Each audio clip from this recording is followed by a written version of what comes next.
What's up, everybody? Hope you're all doing well. Got an NFL fact here for you that I think you're all gonna enjoy. Myles, Garrett, Radamus, dinosaur enthusiast extraordinaire, and someone who, if he didn't like you, you might just get your ass icked.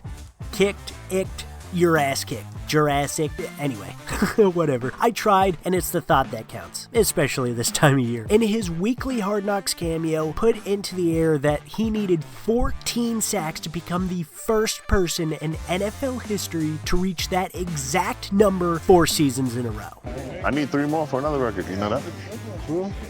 14, 4 seasons in a row, never been done.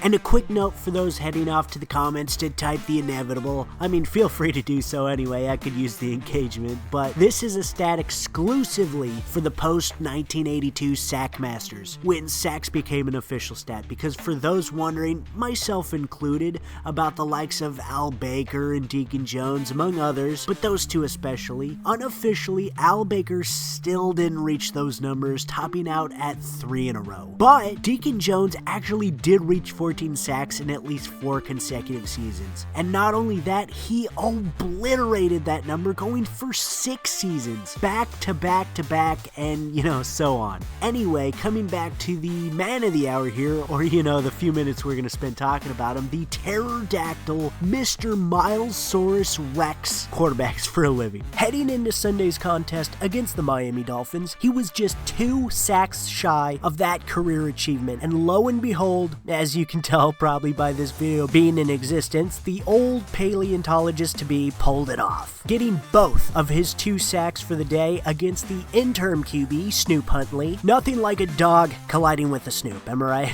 A little blunt force impact for you. Anyway, the streak keeper being a beautiful breakthrough, much like the breakthrough in science when we found amber could actually keep prehistoric DNA alive, into the backfield to get that history-making takedown. And I know you must be saying in your head, but buddy, I swear I saw the great Reggie White do that, and if not him, I know for a fact Bruce Smith had to. Well, almost, but not quite. The legendary Reggie White's best 3-season stretch was 18, 21, and 18, but the season after, he dipped back to 11 sacks, and the season before that 3-season monstrous stretch, he almost got it, but only had 13 sacks. And the all-time sack leader Bruce Smith never even had more than 2 seasons strung together of 14 plus. He just played a very long time and really consistently. Just not 14 or more consistent. And I guess while we're at it, might as well cover the other 3 obvious candidates. Lawrence Taylor didn't do it either, only a couple of those seasons strung together, but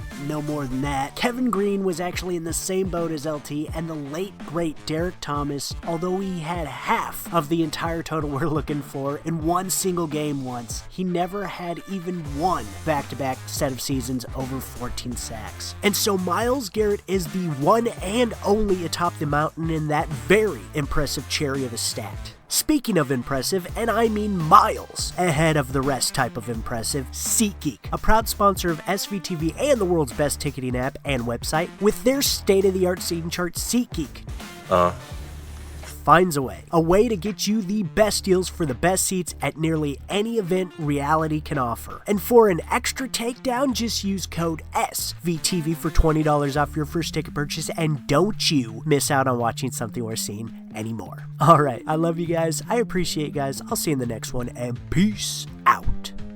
Myles, one more.